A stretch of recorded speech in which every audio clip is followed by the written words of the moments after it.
It is Friday, February 12th, and finally got back on track with a little bit more of While My Guitar Gently Weeps. Got a few more things of that in the works, but I'm finally feeling that's what I was working on when we went into the dreaded finger story back in December. So sorry it took so long to get back on that, but hope people are enjoying taking a look at the intro. We have it's only been up for a little while right now, so maybe haven't quite gotten to it yet, but in case you missed it, that was this week's an addition to some stuff. Had some other cool stuff. I want to thank Max for his how'd it go? Fun little jammin' tune by the Rolling Stones. And let's see, I mostly want to talk about, although I've got a pretty cool tune here that I keep meaning to get to.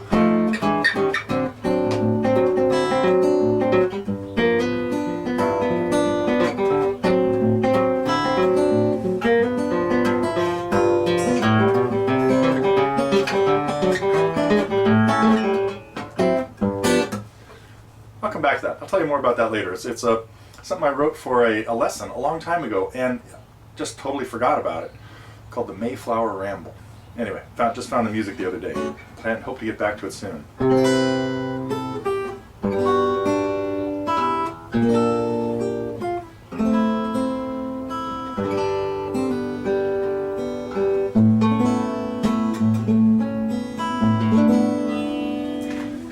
Another tune been running through my head a lot lately because of Ron. I'll tell you more about that one later. Maybe we'll get to that fly on the wall. So let's see, what else I'm also going to talk about. A question that came up on the forum about song surgeon or video surgeon. I don't use video surgeon too much, but I know Vanessa does, and it is really cool. So it will do exactly what you were asking about. Let's see, there's another question I want to get to about strumming.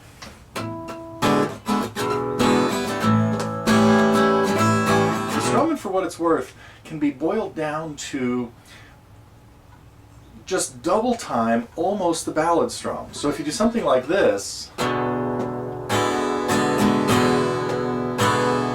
but twice as fast,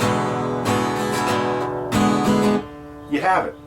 But it's part of the whole double time strumming downs at the speed of eighths. So instead of quarter notes, we're going 1 and 2 and 3 and 4 and if I slow down one thing, a really good thing to practice for this would be something like this: 2 bass notes and then a down and a down up.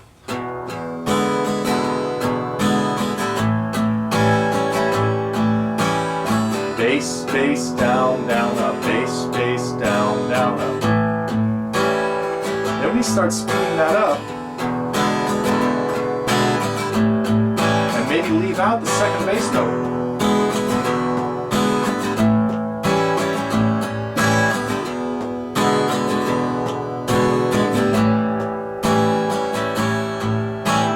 Anyway, hope that helps with the question on that. But there were some other good suggestions in there about where to find the strumming package and things like that. So let's see. I want to talk a little bit about. Wow, I'm running out of things. This is going to be short today. Gotta get back to watching surfing. Big waves going on here in Northern California today. Mavericks. Actually, I just have it on sort of in the background while I'm trying to work on some lessons. So, the essential songs. That was a great question that came up, and it made me remember a few others that would be on there. Don't Fear the Reaper is a big one. I'd Love to Change the World as far as picking goes. And then the Neil Young ones. Just the technique required to play that is really useful in all kinds of stuff.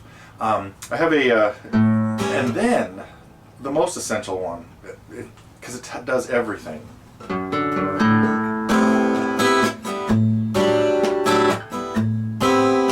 This is one you kind of have to work your way up to, because you have to have the muted bass thing, the muffling with your left hand as well, then the alternate picking stuff. Some unusual chords.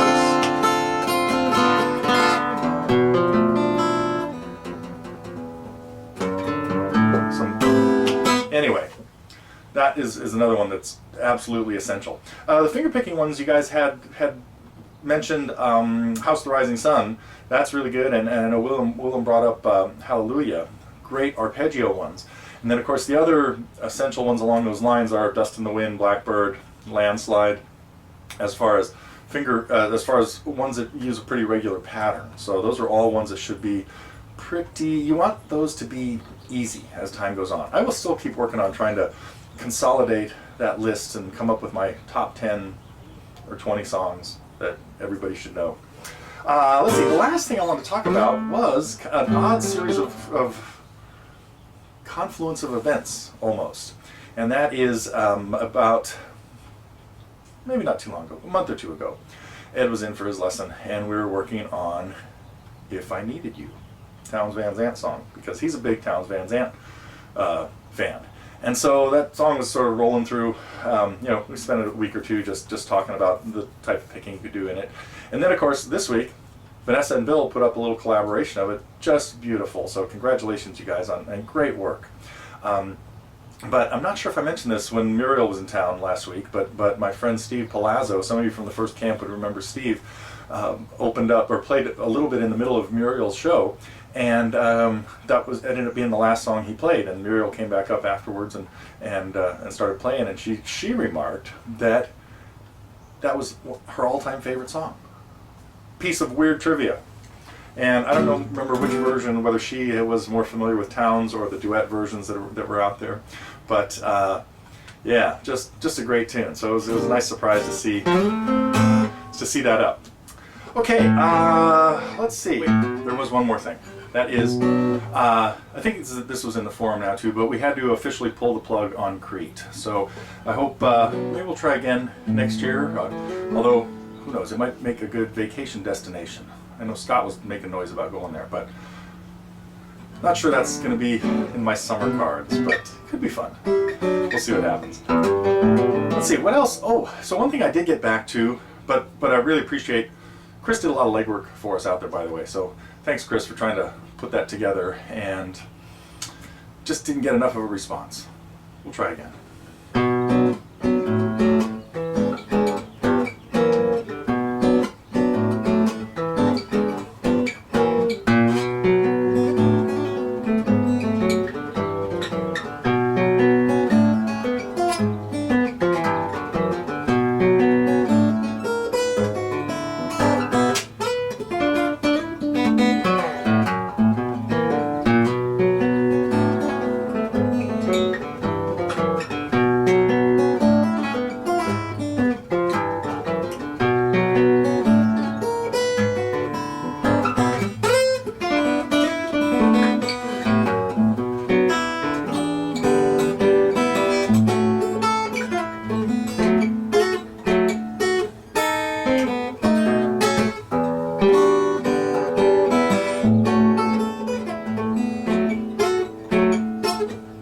What is it?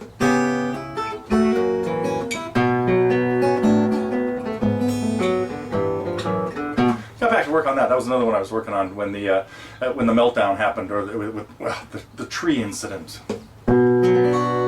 Okay, I think that is it for today. We do have some new kind of complicated strumming songs coming up. We're not going to talk about For What It's Worth anymore, but things along the lines of Tin Man we had a little while ago. We've got 2 or 3 others of those. I think I played.